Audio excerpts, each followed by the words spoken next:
Hello and welcome to the Heat Check Podcast, Miami Herald's Miami Heat Podcast. I'm David Wilson. I'm joined, as always, on the other line by Anthony Chang, our Heat beat writer here at the Herald. Anthony, what's going on? Much, David. It's a 20-game mark. We're fourth of the way in. A quarter of the way in. Yeah, It's gone by pretty fast. Yeah, sneaks up on you. As we said last week, we're in sort of those kind of dog days of the season.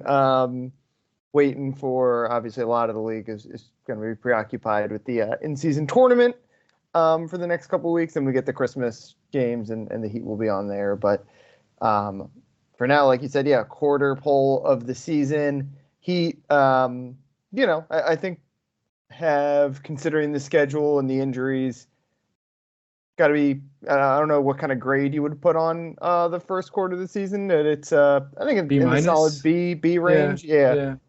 Considering how ugly it could have gotten, and there were real concerns coming into the season. I think the important thing the Heat has done is kind of alleviated a lot of those big picture concerns about whether this team was even going to have the talent to stack up with not just the top teams in the East, but how far could they potentially slide down the East standings with so many guys gone. Now that's not to say there's not some major concerns, though. They've 11-9 through 20 games, which is, again, big picture, not terrible, but lost 4 of 5, which is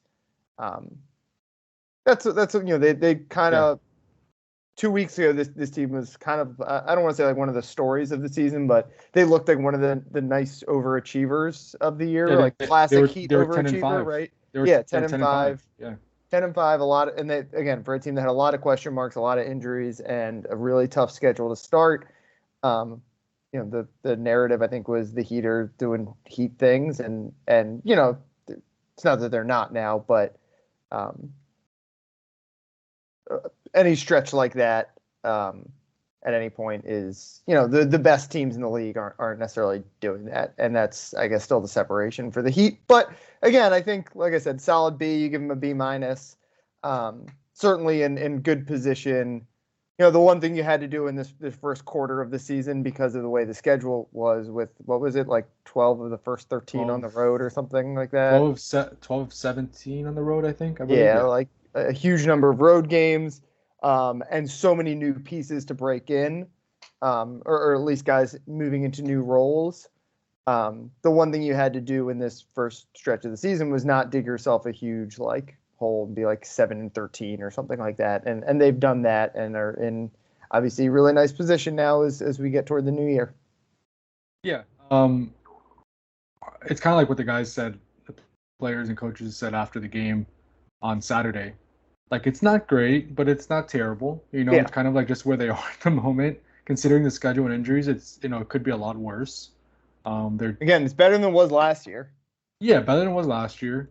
There are things to be concerned about, right? The defense has been trending in the wrong direction lately, which we'll discuss. Injuries continue to be an issue. Depth at guard, right now you're getting by, but if they get one more injury to a guard, they're going to be in a tough spot. Mm-hmm. So there are reasons to be concerned, but there are also a lot of reasons to be encouraged, right? The depth of this team has really turned into a strength. Josh Richardson has looked really good in that role off the bench. Jaime Jaquez has turned into one of the best rookies in the league so far. Yep. Bam seems to have gotten better, or at least more aggressive. Tyler, when he gets back, at least when he was playing in the first 8 games, looked better, a better version of himself. Mm-hmm. Jimmy still looks like Jimmy when he wants to be. When he plays. And the offense has been better this season. I think that's one of the most encouraging things. I don't know how sustainable it is. They're shooting really well from 3. Duncan Robinson has emerged as an even better version of himself as well. So there are reasons to be encouraged, but 11-9, I don't think the Heat are never going to be happy with 11-9, no matter what the circumstances are. They want to be a top 3, top 4 team in the East, and 11-9, that pace is not going to get you that. You're going to be last year, kind of fighting to avoid the play-in if you continue at that pace. But considering all the injuries, considering all the road games, it definitely could be a lot worse at this point. Yeah. You mentioned the defense. First, the offense, 11th right now in offensive rating, which is pretty good. And David, if I would have told you for the season, 20 games in, the Heat are going to be 11th in offensive rating, what would you predict their record to be after 20 games? Yeah, I mean, that's true. I would 14, 15 5, wins, something like that. Yeah. Yeah. So that's encouraging. Like that's a good thing, right? I know you get the defense now. The offense looks a lot better than I thought. If they could finish with a 11th, 12th best offense, they're going to be in good position. I don't think their defense is as bad as it's shown the last few games, but we'll get into that. Go ahead. Meanwhile, the defense has been really bad the last few games. Give up 144 to the Pacers on Saturday, 132 in a win against the Pacers on Thursday, 131 to the Bucks last Tuesday. I can never remember anything similar to that for the Heat, and it's crazy because every other team around the league, like you look at these scores and it's always 141 to 128 or whatever, and the Heat just don't usually get into that kind of game, and now they've done it for a week straight. What the heck happened? The Pacers happened. Yeah. Their offense is very, very good. It is. Without Tyrese Halliburton. You have Obi Toppin going off. You have Miles Turner hitting threes. Buddy Hield, obviously. TJ McConnell, the Heat killer. Every time he faces the Heat, he gets like 25 points and on 9 of 10 shooting. It's just incredible. So credit to the Pacers. Like you played 2 games. The Pacers effect is played 2 games against the Pacers, and the Heat's offensive ranking I think went from like 16th to 11th after those 2 games, and the defensive ranking went from like 9th to 16th. That's what it's like. I mean, the Pacers defense is not good. So you kind of saw just a small sample of 20 games how much those 2 games affected the Heat's rankings. But yeah, the defense, it was bad. I mean, you're not going to hold down the Pacers to 95 points just at the pace they play and the way they play and the offensive talent they have. But they allowed 140 plus points. I think the second most points ever in Heat history. I have to imagine that 3-game stretch is like the most points they've ever given up in a probably 3-game stretch. Yeah, and I mean it's obviously noteworthy that Bam missed. Yeah. The second game and half of the first game, right? So if anybody ever needs evidence that Bam should be Defensive Player of the Year, maybe you should look at that right there. They went from being a top 10 defense to arguably the worst defensive performance in team history after he was out. So yeah, I mean it was the highest shooting percentage the Heat have allowed in franchise history, the second most points the Heat have allowed in franchise history in that game. So just historically bad stuff from the Heat's defense. And it isn't just, like I said, it isn't just a 1-game thing. Like, yes, these 2 games really hurt the rankings. Before this 2 games, they were in the top 10. But just and I mentioned this in my 20-game review that I posted on Monday morning, just in the last 10 games, the Heat is ranked 23rd in defensive rating. So just not good enough, right? I mean, they need to have a top 10 defense to even probably be a playoff team, honestly. Like I know the offense is playing well right now, it's trending in a good direction, but if they're a middling defense, which I don't think they will be when Bam is back, but if they are middling defense, that's going to be a big issue. So is it concerning? Yes, because that's at the center of everything he does. That's their identity, is winning behind his defense. But I do think once they're healthier, I mean, also Haywood Highsmith missed. He left early that second game, like in the first few minutes. He only played like 2 or 3 minutes in that game because I think he re-aggravated the back injury, had the lower back injury. Bam and Haywood are, by the advanced metrics, EPM, they're the Heat's 2 best defenders. So you take them out against an offensive team like Indiana, even without Halliburton, you see the results. So I think when they're healthy, they have the best defenders out there. They'll still have a top 10 defense, but it is concerning because, again, it's so important to what the Heat do. Yeah, 3. I'm looking it up now. 3. This is according to StatViews, and I never know 100% how accurate that is because the way their search function is kind of weird. But 3 of the 27 single game most points against for the Heat in the last week, with Milwaukee and the 2 Indiana games. So yeah, I mean it's not a good sign, but it also feels very outlierish when you just look at the rest of the season. Now, like, every game matters when you're talking about what you get to in terms of like defensive rating, but other than that, they've only given up, I think, more than 120 like one other time, basically, right, all year. So those are definite outliers that are going to skew the numbers there. Obviously, part of it is just the Pacers, as you said, and getting that matchup and Bam, right? Like the combination of those couple things, like this team is going to be better than, what is it, 16th we said 16th, they are in defense now. Yeah. Like they're going to be better than that. I still expect they'll be top 10. They've been top 10 all year. Maybe, Yeah. maybe the schedule. I know the while the amount of road games has been tough, the competition has not been super difficult for the Heat. So, maybe 9, 8, 9 is not quite reasonable, but 10, 11, 12 certainly. And again, I think they can do that on both ends of the floor, right? Because we think they can be potentially a top 12 or so offense as well. Certainly, they're playing like it right now. Now, when you talk about what that gets you in the playoffs, but it doesn't get you in that the Milwaukee, Philly, Boston tier. To be an elite team, you have to be elite on one end of the court. On one end of the floor, right? Yeah, so at least, and then just not bad on the other end, right? Yeah. And as of right now, it seems, even though the offense is currently ranked ahead of the defense, which again is very surprising. Yes. It seems like when everyone's healthy, this defense is still the strength of this team compared to the offense. Mm-hmm. But it doesn't seem like the defense could be top 5 level. I don't know. It just doesn't seem that way with what we've seen so far. So yeah, I don't know. I mean, it's going to be tough for them to be a top 2, top 3 seed because unless their defense is top 5, just like 2 years ago when they had PJ Tucker and they were the number 1 seed in the East, I think they had the 4th or 5th best defense. That's the reason. Yeah. I mean, their offense was again like 11th or 12th like it is now, but they were an elite team because of their defense. Right. So again, it's a snapshot of what's going on. You have to dig deeper into the layers to see why certain things are happening, but it is a good indicator of like where things are trending and how things will finish, right? Of when you look at those rankings and where the Heat are. Yeah, I mean, I don't think anybody's surprised that they're on the way to be a playoff team, but again, through 20 games, we haven't seen anything that has kind of indicated that they can be an elite team because they're just not elite on either end of the court so far. Yeah, as we said, like the best stretch they had when they won, what was it, 8 out of 9 or something like 9 out of 10.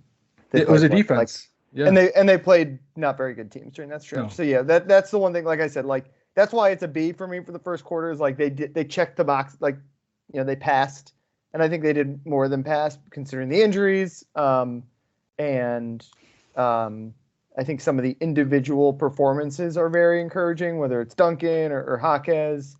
But to get like an A, if you're the Heat, you gotta prove you're a real contender, and they have not done that at all yet.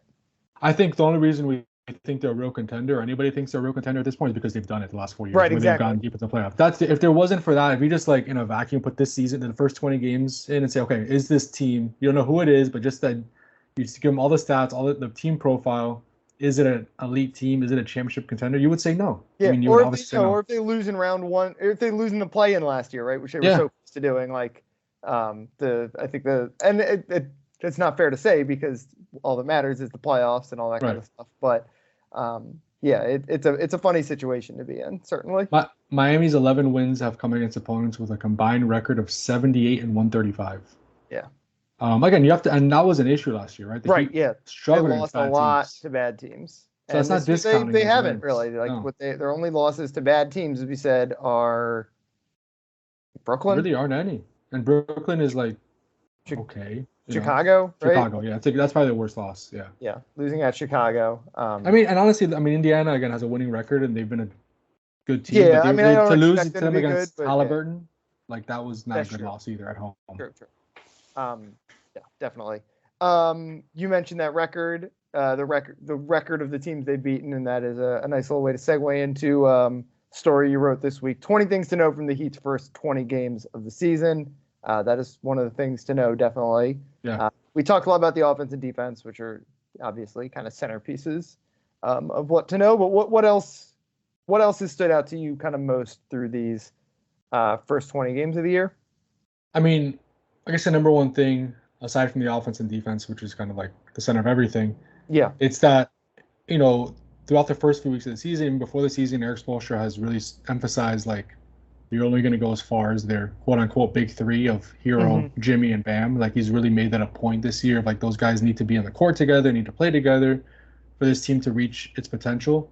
And those three have only been on the court together for 6 of the first 20 games because of injuries. Mostly because Tyler's been missed the last 12 games, but also Bam was hurt for a couple games. Jimmy was hurt for a couple games. Like, they've only been on the court for 6 of the first 20 games. So I guess to kind of neuter everything we're saying, like how much can we really take away from the first 20 games when like you haven't had that trio available really for 75% of it about or so, 75% of the season so far. So when Hero comes back, and if Bam is healthy at that point, which he's going to miss that Toronto game on Wednesday because of the hip contusion, and Jimmy's healthy, then we'll get a better read of maybe where this team can be. It's funny because that trio's played together now for 4 years or 4 or 5 years already, so it's like it's not like we haven't seen them together, but still, I still think like there is work to be done as far as those three in a starting lineup together, how it works, late game situations. Like in the playoffs last year, like we've talked about, Tyler wasn't there, so it was mostly Bam and Jimmy. So they need all the reps they can get. So I think that's been one of the top things. Like when I was writing this 20-game review, I'm like, how much can we really take away from this when those three haven't really played together? Aside from that, I mean, injury issues. I think a lot of the lineup stuff is pretty interesting, right? They've used 13 different NBA starting high lineups. Most in the NBA. Yeah. No lineup has played more than like 50 minutes to get, like they don't have like a key killer lineup that they've been able to just like lean on. The crunch time fourth quarter lineup that's been the best is like Jaime Jaquez and Josh Richardson, like it's all the bench guys. Yeah. So yeah, it is like this team is gonna, if they ever get healthy. I mean, that's the thing with basketball and 2 with this team is they've had, because of the way Jimmy takes his breaks, and obviously Tyler Hero has had a lot of it. Doesn't feel like he's an injury-prone player, but he has been hurt a lot over the last couple of years. A lot of like nicks and knacks, minor things. Yeah, obviously we know Kyle Lowry is gonna miss time, and Bam, the way physical big man, you're always gonna miss 5 to 10 games or whatever each year. Who knows if this team is ever going to be healthy, but just it kind of goes with what you're saying. Like we have not been able to see what this team is going to look like come playoff time. And part of it is that Spo always plays a million different lineups and guys come in and out of the rotation. Like for the Heat, it's not as big a deal. I don't feel like it is for other teams that might have like had so much instability with their lineup, because this is what Spo would kind of be doing anyway. Obviously not to this degree, but he'd be doing some of this anyway.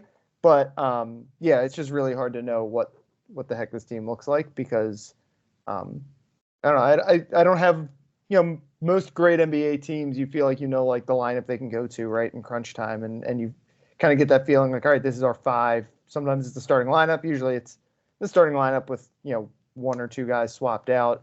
I have no idea what this team's best lineup is going to be once we get to the spring. Yeah, I mean, we know obviously if they're healthy, the top 3 will be there. But is it going to be Jaime Jaquez, who has proven to be an essential fourth quarter guy? Is it going to be Caleb Martin? Is it going to be Josh Lowry Richardson? Definitely going to be out there? Is Lowry in there? I mean, the good thing is you have a lot of different options that make sense, I guess. But the bad thing is we just haven't seen. They haven't been healthy enough for them to kind of find that type of lineup, right? Yeah. And again, this was an issue last year, where they probably have even faced more injury issues up to this point than they have already this season. And they figured it out in the playoffs. So, again, like you said, it's not a huge deal for the Heat because they have experience with this, but it is unfortunate that this issue has continued to follow them, at least through the first month plus of the season. Like when I was looking through all the different, like how many starting lineups each team has played already this season, like to see if the Heat's were the most at 13. Most of the teams are like 5 or 6 starting lineups. I know. 13 is a lot. I mean, they played 20 13 games. is a lot. Yeah. More than half of the games, you've had a different lineup. Exactly. So, that's unfortunate. And again, it's like the main takeaway, I guess, is we still don't know what this team can be, which is frustrating, I think, for fans, because we just haven't seen them whole really much this season. Another interesting thing I thought was, and we've discussed this also in weeks past because it's been a big storyline, especially after losses. Their first quarter net rating is like really good. Second quarter net rating is really good. The third quarter, I think they're all like in the top 10. First, second, and third quarter net ratings like all in the top 10. And then fourth, but their fourth quarter net rating is the second worst in the NBA. They're getting outscored by 13 points per 100 possessions. You know how bad that is? Like, that is awful. They've been outscored by 61 points. Yep. In the fourth quarter this season through 20 games. That's an average of 3 points per fourth quarter. Yeah. Again, like you like to think maybe that's a little bit of an outlier thing because they've been so good in the first, second, and third quarter. But when you get to the 20-game mark, again, it's only a fourth of the season, but still, 20 games is a decent sample, and there have been injuries, but that is a little bit concerning because they were so good in the fourth quarter last season. That's how they won a lot of their games, is kind of just playing their best basketball late in games, and they haven't done that this year. So that's definitely something to monitor. And it is, I would say, even more concerning than the defense stuff, because I have more faith in the defense that Eric Spoelstra will figure that out, especially with Bam when he gets back. But the fourth quarter, that is a problem that they're going to have to find a solution to. Yeah. I mean, obviously the worst, it kind of crested with the Knicks game, right? What did they get outscored? They outscored by like 20 points in the fourth quarter of that game. And the problem there is, like, with the defense, we can like kind of talk through the ways that it could be better, right? The fourth quarter, though, feels like it's kind of like so inexplicable. Yeah, it's hard. I don't know how you. Yeah, I don't even know what to say about it. So it feels like a little bit of normalization from last year, right? Like that's just like the regression to the mean. I know it's a different season, but it's still a lot of the same guys and stuff like that. But it's so like inexplicable considering how good they've been in the first three quarters that I don't even know what to say about it. Yeah, and I've asked, some of it could be just like Jimmy's missing the first 6 minutes of the fourth quarter every time, pretty much, because he always rests the first 6 minutes. So you don't have your, like, Jimmy in the first quarter is playing almost the whole quarter. Third quarter, he's playing pretty much in almost the entire third quarter. But the fourth quarter, he's out on the bench for the first 6 minutes. So that could be part of it, but it's hard to really explain that drastic. But the best fourth quarter lineup they've had is the bench lineup. Yeah, exactly. So it's hard to explain. But I've asked guys, and I haven't written the story yet, but they've all, like, a couple of them have just said it's more mental than anything. Like, we get ahead, like because we're so good in the first three quarters, we're usually ahead by like 10 points in the fourth quarter or 8 points, and we kind of change the way we play. So they kind of think it's mental, but it's like even that answer kind of shows you that it's even hard for them to explain, because they're just like, I don't know, it's probably just mental. But I don't know. So does that mean like they should enter the fourth quarter with trailing by 5 points better, and then them to play better in the fourth? I don't know what the answer is, but start like intentionally fouling down the stretch of the third quarter to let it get a little tighter. Yeah, I don't know what the answer is, but it is something definitely to monitor, and probably one of the most concerning things from the first 20 games. All right. Anything else kind of stand out to you from looking through, diving into some of the numbers? Duncan Robinson, just kind of a quick snapshot of what he's doing this season and just kind of how his game has grown. He's made 24 shots already from within the restricted area this season. He had 12 such makes last season. And again, yes, he didn't play every game. He was in and out of the rotation, but he still played in 42 games last season.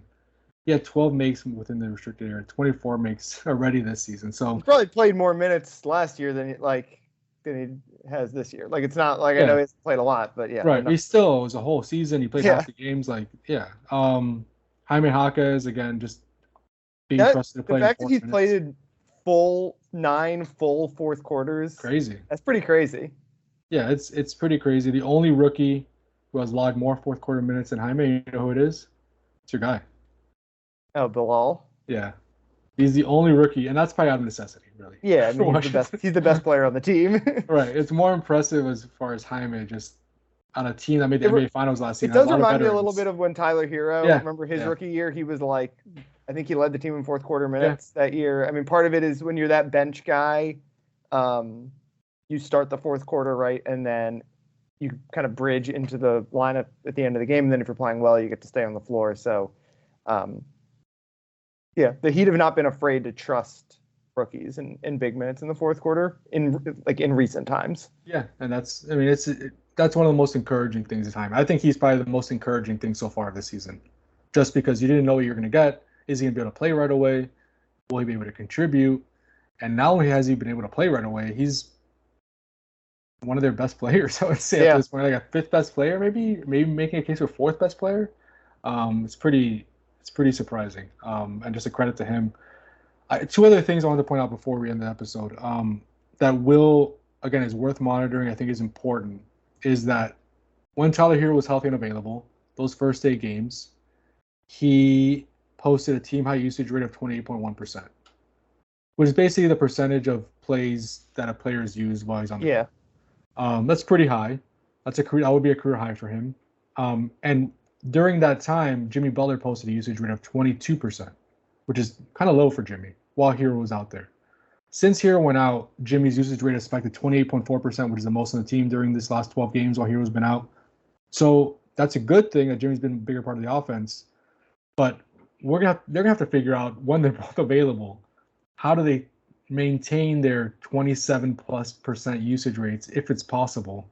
It can't just be, oh, Tyler's out there, Jimmy's just gonna stand there and watch him. Yeah. And when Tyler's not, it just can't be that way. So that's gonna be, it's been able to work so far because Tyler did it for the first 8 games. Now Jimmy's doing it for the last 12 games. But when they're eventually, hopefully for the Heat, playing together, how is that going to work? That continues to be, I think, a work in progress and probably one of the biggest things that the Heat will have to find answers to, because it is, and I've talked to Tyler about this and Eric Spoelstra, like it is continues to be a work in progress, and they're still improving and trying to find answers of how to play together and kind of maximize both their skill sets when they're on the court together. Mm-hmm. So that's an important one. And then second, which one was it? Oh, Kyle Lowry. I think we have to point this out because Kyle has gotten a lot of criticism during his Heat career, right? He's maybe hasn't lived up to expectations when you're paying him $30+ million, but he has been good this season. Yep. Career low usage rate of 12.9% as a point guard, which is crazy low, but he's shooting the ball really well. Career best 3-point percentage of 44.4%, best true shooting percentage, best effective field goal percentage of his career. So when he is putting up shots, he's been really, really efficient. The team has been good when he's been on the court. So Kyle has been, I think there were questions of like, how would he be physically this year? Is he older? Should he start? Should he not start? He's been a net positive this season. So that's another good sign for the Heat that he's contributing to the team's success. Yeah, we talked a lot about him last week. The way that he's playing is exactly how they need him to play right now. When they first got him, again, he was never going to be a traditional point guard, but they have even more because of Bam's growth, because of Tyler. When Tyler gets back, Tyler's now in the starting lineup and has that expectation to be an integral part of the offense. Like, there's not a lot of usage to go around, so he's doing exactly, even more so than when they first got him. He fits exactly what they need right now, and the 3-point percentage is going to be a big one there. Is he going to shoot 44% from the field from 3 this year? Probably not, but no. I think we said last week, if he can finish around 40, yeah, it's huge. That'll be huge, and he's done it before. It's not. He's been in a lot of times in his career 38, 37, 39. I think he's hit 40 a couple of times. He can definitely do it, and the story to me from the first 20 games of the season is that all those guys, Jaquez being the biggest one, but also Kyle and also Duncan, all those guys who are like, those guys need to be much, much better for us to make up for what we lost with all of our depth last year. Or not our depth, they're like, 4 or 5 starters, key role players. They've stepped, I know like Bam's growth is probably the most important thing, just like long-term, that has happened to this team. But I think I was pretty confident that he was going to be really good. The fact that Jaquez, Duncan, and Kyle especially are, in Jaquez's case, just really good already, and in the other two guys' cases, having real bounce-back seasons, that's kind of the biggest takeaway, I think, from the first 20 games of the season. If they can sustain that and then the Heat get healthier, again, are they going to be a top 3 seed in the East? I don't know, but they should certainly be in the mix for home court advantage in the first round. Yeah. And Jay Rich, I would add Jay Rich to that list too. Yeah, Jay Rich was on the team last year, but to add a guy that's playing like that, and who is not, who's kind of like been a nothing. Like, I don't know what his role was like last year, but like he'd been kind of like an afterthought as a player now, right? Like going back to his time in Boston, it's been like kind of uninspiring for him. Yeah, he's been a weapon for this team, kind of being used a little bit, kind of like in the Gabe Vincent role, where full court press on guys, like picking up guys full court, best perimeter players, bringing the ball up court, playing as a kind of a point guard, shooting the 3, spacing the floor. So it's kind of different player than Gabe Vincent, but he's kind of taken on that role, and he's done it well so far. Yeah, he only played in 65 games in the last 2 seasons. Wow. 65 games last season. Last season. So I forgot he got traded, so I'm looking at two things combined. So, he'd been at only 63 the year before that. So he'd been a real like part-time player. I'm sure there were injuries there. I don't know the whole injury history, but been a real part-time player, and now back in Miami and started a couple games already. So, all right, I think that's a good place to wrap up. You can follow Anthony on Twitter at Anthony_Chang. I guess I'll have a story coming on the fourth quarter stuff at some point based on what he was just saying. So yeah, I have to wait. Unfortunately, I have to wait till they have a bad fourth quarter. So yeah. I'm like the Grim Reaper. I collect the quotes, and then when it happens, then I just write the story. You can follow me on Twitter at DBWilson2. We will be back next week. Excited for in-season tournament to watch some of those games, or you strictly sticking to the Heat? Oh, I'll keep an eye on them. Definitely the semifinal and final. Yeah, those don't. I assume those are standalone. Those nights. They are standalone. I think the championship is Saturday, and I think the semifinal is Thursday, I believe. And they're standalone. I'm interested to see like what the atmosphere is like. Yeah. What the court's gonna look like. If all the courts were so crazy for the quarterfinals. I mean, for the group play. Like what does the Vegas court gonna look like? Like that's gonna be fun. So, yeah, it's the first time. So I want to see what it looks like, what it feels like.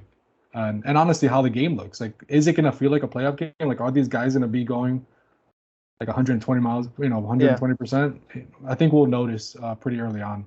Yeah. Just by the feel of it. All right.